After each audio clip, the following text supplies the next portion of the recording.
राजस्थान में सियासी सरगर्मियां तेज है, बयानबाजी का दौर लगातार जारी है। इसी बीच बड़ी खबर आपको बता रहे हैं, बड़ी खबर इस वक्त की आपको बता रहे हैं। सियासी सरगर्मियों के बीच भाजपा के राष्ट्रीय उपाध्यक्ष ओम माथुर का बड़ा बयान सामने आया है। उन्होंने कहा, मौका मिला तो सरकार बनाएंगे। बड़ी खबर इस वक्त की ओम माथुर का बयान आया है। प्रदेश में सियासी सरगर्मियां तेज है और इसी बीच भाजपा के राष्ट्रीय उपाध्यक्ष ओम प्रकाश माथुर का बड़ा बयान सामने आया है। उन्होंने कहा कि मौका मिला तो सरकार बनाएंगे। इस खबर पर मेरे साथ फोन लाइन पर मौजूद है हमारे वरिष्ठ संवाददाता नीरज मेहरा। नीरज जी, बड़ा बयान आया है बीजेपी की ओर से। देखिए, ओम प्रकाश माथुर जी भारतीय जनता पार्टी के बड़े नेता है, राजस्थान के प्रदेश अध्यक्ष रह चुके हैं, कई प्रदेशों के प्रभारी रह चुके हैं और कई प्रदेशों में उन्हें सरकार बनाने का श्रेय भी जाता है। भारतीय जनता पार्टी के कद्दावर नेता अमित शाह और पीएम नरेंद्र मोदी के खास माने जाते हैं और उनका ये बयान बहुत मायने रखता है। उनका कहना है कि यदि मौका मिला तो भारतीय जनता पार्टी प्रदेश में सरकार बना सकती है। ऐसे में माना जा सकता है कि अभी जो चर्चाएं चल रही है सचिन पायलट के नई पार्टी बनाने, तीसरा मोर्चा में शामिल होने की, तो वो कहीं ना कहीं इस बात को इंगित करता है कि उनकी बात लगातार भारतीय जनता पार्टी के बड़े नेताओं से भी चल रही है और वो बात किस स्तर पर पहुंच रही है इसका अंदाजा इस बात से लगाया जा सकता है, क्योंकि ओम प्रकाश माथुर जी ने जो बात कही है वो उसमें एक दम है, क्योंकि उनके सीधे संपर्क अमित शाह और पीएम नरेंद्र मोदी से है। इसका मतलब कहीं ना कहीं ओम प्रकाश माथुर जी को भी इस बात का संकेत मिल गया है कि वो राजस्थान में मोर्चा संभाले और कैसे न कैसे कर करा के जो है सचिन पायलट के साथ मिलकर पार्टी की सरकार बनवाने का काम करे या जो विधायकों से संपर्क साधने का काम करे, तो हो सकता है उनको कोई बड़ी जिम्मेदारी दी गई हो आज से। जी बिल्कुल, तो यहाँ पर माना जा सकता है कि सरकार पर संकट बरकरार है, संकट के बादल अभी छटे नहीं है। बिल्कुल सही कहा आपने। राजस्थान में जिस तरह के हालात हैं और दावा किया जा रहा है 30 विधायकों के समर्थन होने का सचिन पायलट गुट के द्वारा, तो इससे लग रहा है कि कहीं के संकट के बादल तो देखिए बिल्कुल मंडरा रहे हैं और गहरा गए हैं। और क्योंकि सतीश पूनिया का थोड़ी देर पहले बयान आता है, वो भी कहते हैं कि सचिन पायलट का भाजपा में स्वागत है। फिर जब उनसे एक सवाल किया जाता है कि जब राजस्थान में सचिन पायलट भारतीय जनता पार्टी में शामिल होंगे तो फिर मुख्यमंत्री कौन होगा, तो इस सवाल पर जो है पूनिया का साफ कहना था कि इसका निर्णय पार्टी का केंद्रीय नेतृत्व करेगा। जी। तो और उसके कुछ देर बाद में ओम प्रकाश जी माथुर साहब का जो बयान आया है, इस बयान के बड़े मायने हैं, क्योंकि ओम प्रकाश माथुर जी को बहुत ऐसे प्रदेशों में लगाया गया है, ऐसे कई प्रदेशों की कमान उनको सौंपी गई है जहां पर उन्होंने भारतीय जनता पार्टी को पूर्ण बहुमत दिलाया है, सरकारें बनाई है, तो उनका एक बड़ा कद है और वो राजस्थान के प्रदेश अध्यक्ष भी रह चुके हैं, प्रभारी भी रह चुके हैं। तो उनका बयान आने का मतलब है कहीं न कहीं उनकी बातचीत चल रही है और केंद्रीय स्तर पर भी चल रही है और पायलट से भी या पायलट समर्थक विधायकों से भी चल रही होगी और उसके चलते उन्होंने साफ कहा कि मौका मिला तो भारतीय जनता पार्टी प्रदेश में सरकार बना सकती है, क्योंकि सियासी उठापटक के बीच में कोई भी राजनीतिक दल नहीं चाहेगा कि वो अपना मुख्यमंत्री नहीं बनाए या अपनी सरकार नहीं बनाए। आशीष, बिल्कुल, तो यहां पर माना जा सकता है कि बीजेपी के दो कद्दावर नेताओं के बयान, प्रदेशाध्यक्ष सतीश पूनिया का बयान, फिर बैक टू बैक राष्ट्रीय उपाध्यक्ष ओम प्रकाश माथुर का बयान, इन दोनों बयानों से यह लगता है कि बीजेपी कहीं न कहीं होमवर्क में जुटी है, कहीं न कहीं सरकार बनाने की जुगत में बीजेपी है।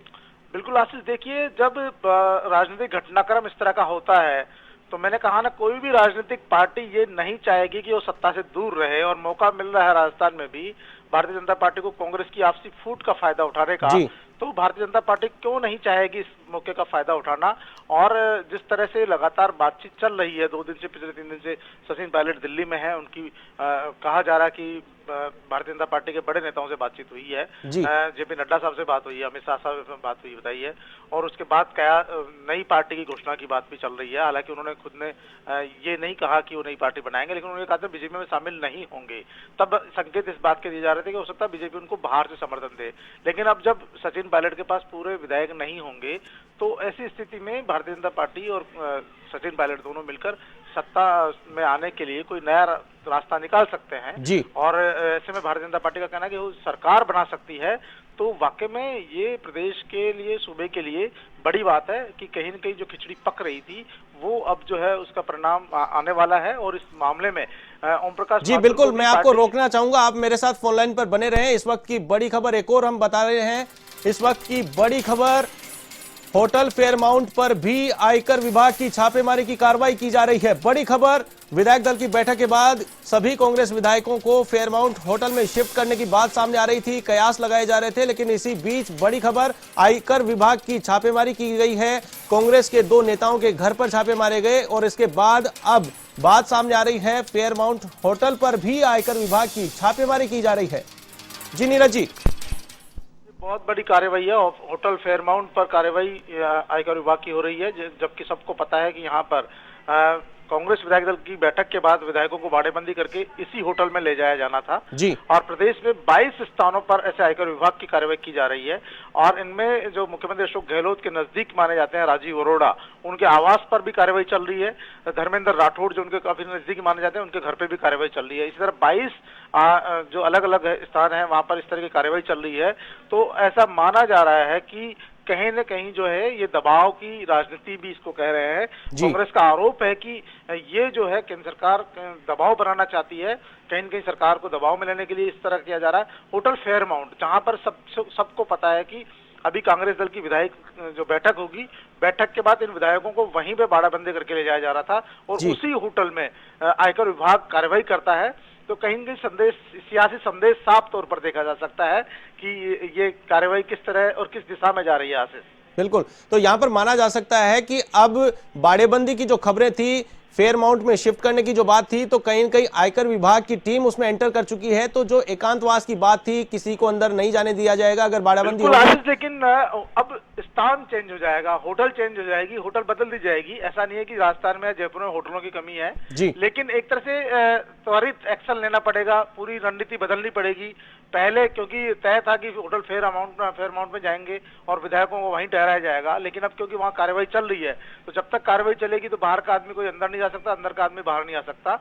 ऐसी स्थिति में कांग्रेस जो नेता है उनको अपनी रणनीति बदलनी पड़ेगी। लेकिन कहीं न कहीं इससे मैसेज ये जा रहा है कि जो सरकार पर दबाव बनाने की एक रणनीति के तहत इस तरह की कार्रवाई हो रही है। हालांकि आयकर विभाग एक स्वतंत्र संस्थान है, वो अपने हिसाब से काम करता है, लेकिन फिर भी कांग्रेस नेताओं का आरोप है कि जिस तरह से मुख्यमंत्री अशोक गहलोत के नजदीकी लोगों पर छापेमारी की कार्रवाई की गई है, होटल पर कार्रवाई की गई है, तो उससे साफ है कि ये दबाव की राजनीति कहीं कहीं चल रही है आशीष।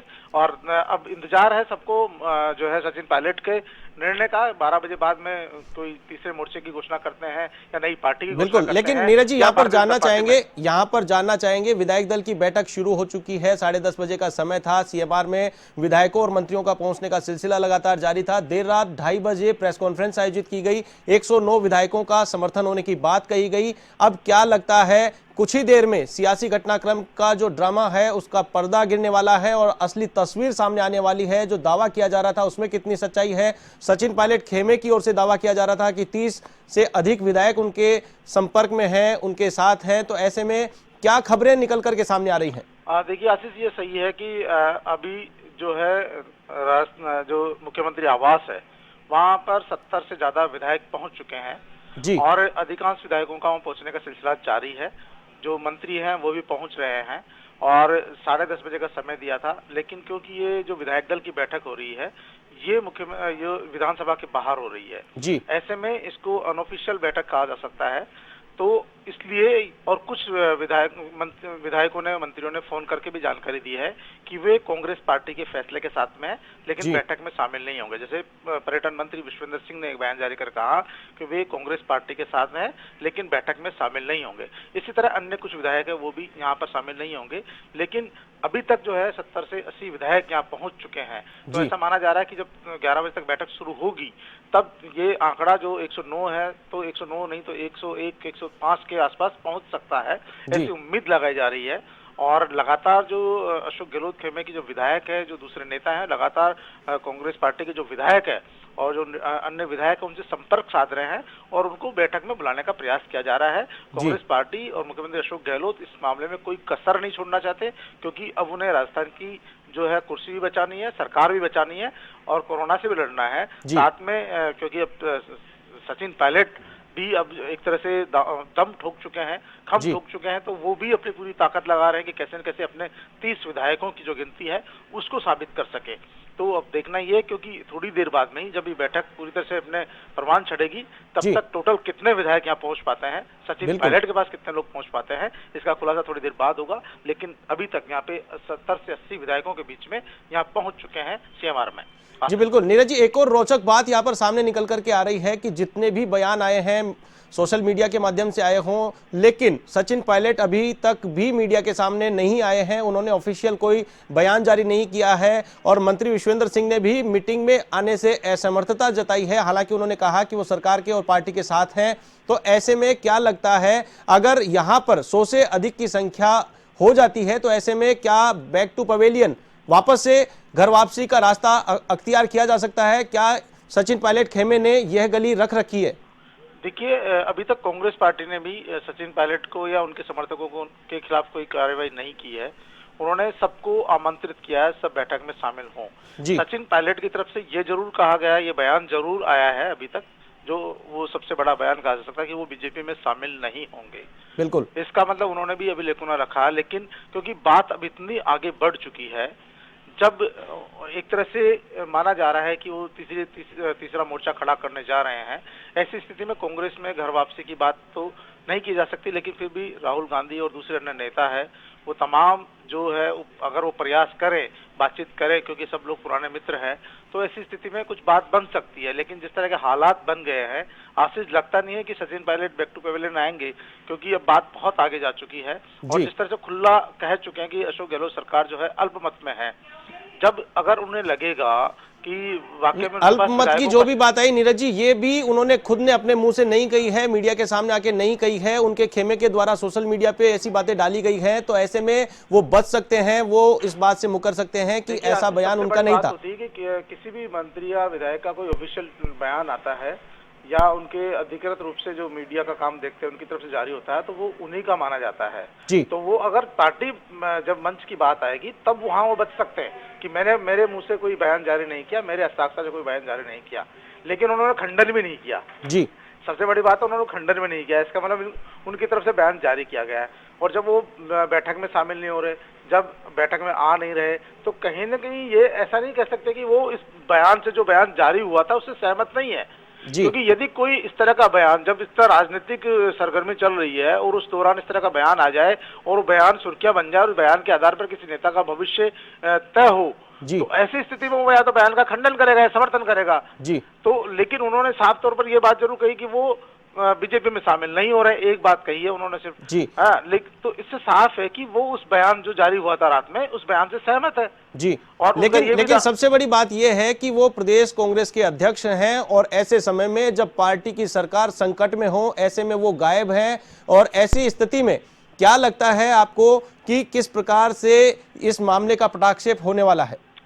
देखिए, जो आरोप लगातार लगाए जा रहे थे मुख्यमंत्री अशोक गहलोत की तरफ से कि भारतीय जनता पार्टी प्रदेश में कांग्रेस की सरकार को अस्थिर करना चाहती है जी, लगातार वो इस बात को उठाते रहे और उनका कहना था कि कांग्रेस पार्टी के विधायकों से कहीं न कहीं संपर्क साधा जा रहा है जी। और जब ये कल रात में बयान आया कि 30 विधायक जो है सचिन पायलट के साथ में है और वो बैठक में शामिल नहीं होंगे, तो जो कहीं न कहीं वो पिछले लंबे समय से जो बयान दे रहे थे मुख्यमंत्री अशोक गहलोत या उनके समर्थक, उस बात पर मुहर लग जाती है कि क्योंकि ये ठीक वैसा ही है जैसे जो है कोई व्यक्ति सामने संकट देखकर भी उसको इग्नोर करे। और मुख्यमंत्री को सामने दिख रहा था कि ऐसा हो रहा है, जब मध्य प्रदेश में ऐसा हो सकता है, गुजरात में विधायकों को तोड़ा जा सकता है, मणिपुर गोवा में तोड़ा जा सकता है, तो राजस्थान में तोड़ने में कहाँ परेशानी थी। इसीलिए वो बार बार कह रहे थे कि राजस्थान में भी बीजेपी प्रयास कर रही है, हालांकि बीजेपी मना कर रही है, लेकिन अब वही बीजेपी के लोग स्वागत कर रहे हैं। तो ये कहीं न कहीं तार जुड़ते हुए नजर आ रहे हैं। जब तार जुड़ते हुए नजर आ रहे हैं और जब बात सामने आ रही है, तो जो सूबे के मुखिया है, जिनके पास बहुत सारी एजेंसियां होती है, राज्य के मुख्यमंत्री है और उनको जानकारी लगी होगी, तभी तो वो सब सावचेत बरत रहे थे। राज्यसभा चुनाव में भी उन्होंने इस विषय को उठाया और राज्यसभा चुनाव के बाद में जब 3 दिन पहले ये विषय उठा तो उन्होंने साफ तौर पर बीजेपी पर आरोप लगाया। तो ये अब जो सारे तार जुड़े हैं वो साफ सिद्ध करते हैं कि राजस्थान में जो सरकार खतरे में थी और सरकार को गिराने के प्रयास हो रहे थे। कहीं न कहीं सरकार के खिलाफ माहौल तैयार किया जा रहा था। ये तो साफ हो गया सब चीजें। बिल्कुल। अब इसमें से इस बात से नकार नहीं सकते कि नहीं, गहलोत जी ने जो बयान आरोप लगाए हैं सरासर झूठे हैं, गलत है, क्योंकि ये साबित हो गया। जब 30 विधायकों को अलग किया जा सकता है, कांग्रेस सरकार, गहलोत सरकार को अल्पमत में बताया जा सकता है, भारतीय जनता पार्टी सरकार बनने का दावा ठुक सकती है, सचिन पायलट खुद जो है तीसरा मोर्चा खड़ा करने की बात कर सकते हैं। तो ये तमाम बातें रिलेवेंट हो रही है उस बात से जो उन पर आरोप लगाए जा रहे थे, जो सवाल उठाए जा रहे थे। जी, यहां पर एक बात और है कि अगर मान लीजिए अभी विधायक दल की बैठक आयोजित हो रही है, 100 से ऊपर का आंकड़ा इस बैठक में चला जाता है, तो ऐसे में क्या लगता है बीजेपी सचिन पायलट खेमे का साथ देने वाली नहीं है, उनकी कोई ऐसी डील नहीं होने वाली है, तो ऐसे में करारा झटका सचिन पायलट खेमे को लगने वाला है। देखिए आशीष, अगर आंकड़ा गहलोत खेमे का 100 से ऊपर जाता है तो ये तय मानकर चलिएगा फिर भारतीय जनता पार्टी कोई जोखिम नहीं उठाएगी जी, क्योंकि उन्हें पता है जब 100 से बहुमत अशोक गहलोत के पास है तो फिर वो किसी तरह का भी जोखिम नहीं उठाएगी। और इससे जो सचिन पायलट के साथ विधायक जाएंगे वो भी उनमें से भी कुछ वापस हो सकते हैं, घर वापसी कर जाएं, क्योंकि अभी तक उन्होंने खुलासा नहीं किया है। ऐसे में क्योंकि जो उनके नजदीकी माने जा रहे थे सचिन पायलट खेमे के, उन सबसे अधिक सब लोगों का ये कहना था कि वे कांग्रेस पार्टी के बैनर तले चुनाव लड़के आए हैं, कांग्रेस पार्टी के कार्यकर्ता हैं और कांग्रेस पार्टी के ही रहना चाहते हैं, वो नई पार्टी में शामिल नहीं होंगे, नहीं जाना चाहते हैं। जी बिल्कुल, तमाम जानकारी के लिए आपका बहुत बहुत शुक्रिया। तो ये थे हमारे वरिष्ठ संवाददाता नीरज मेहरा, जिन्होंने अपडेट दी, पूरे सियासी घटनाक्रम को लेकर अपनी राय दी, किस प्रकार का माहौल राजस्थान में बन रहा है, लेटेस्ट अपडेट उन्होंने दी।